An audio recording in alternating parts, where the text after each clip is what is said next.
मसीह की मेरे भाई और बहनों, जैसे कि मैं इन दिनों में अपनी गवाही अपनी वीडियो के द्वारा मैं शेयर कर रही हूँ।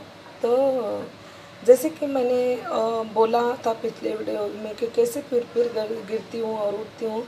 तो वही वजह मैं आपको बताना चाहती हूँ कि कैसे किस जगह पे मैं गिरी और फिर भी मुझे परमेश्वर ने कैसे संभाला, ये मैं सब आप लोगों को बताना चाहती हूँ। तो मेरी बहन की बेटी की शादी थी, जैसे कि मेरी सगी जेठानी भी है वो और मेरी मौसी की लड़की भी है। तो अभी एक ही घर की शादी है, मना तो नहीं कर सकते हैं कि हम नहीं आएंगे करके।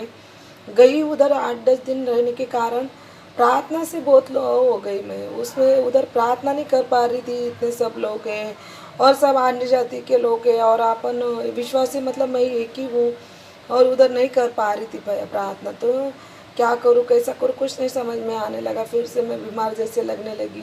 फिर वो शादी में भी जैसे कि रीति रिवाज मेरी बहन ने बोला मुझे, वो जैसे कि वो थाली में लेके वो अ, भगवान को बनाया वो होता है, वो चांदी का सोने का ऐसा कुछ, और वो थाली में लेके पूजा करते हैं। तो मुझे बोला कि मनीषा तू पकड़, तू पूजा कर करके। मैंने उसको बहुत मना किया, बहुत मना किया। मैं बोला माई मैं ये नहीं कर सकती हूँ, प्लीज़ मैं सब करूँगी लेकिन ये नहीं करूँगी, काम जितना चाहे बता मुझे। लेकिन उसने नहीं सुना, उसने अपनी खुद की कसम दे के मुझे बोला। अभी इतने भाई लोग बैठे थे तो मुझे करना पड़ा, लेकिन फिर भी मैं मन में प्रभु को बोल रही थी कि प्रभु मेरी मजबूरी है, ये सब तो मैं दिल से नहीं कर रही हूँ, तू जानता है।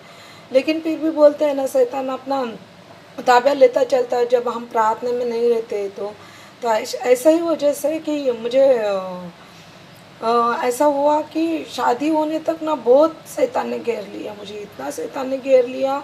और मेरे गांव मतलब मेरा वो गांव ही है, तो वो गांव में मुझे बहुत मतलब पता नहीं हर बार जाती हूँ तो मुझे घेर ही लेता है, ऐसा होता था।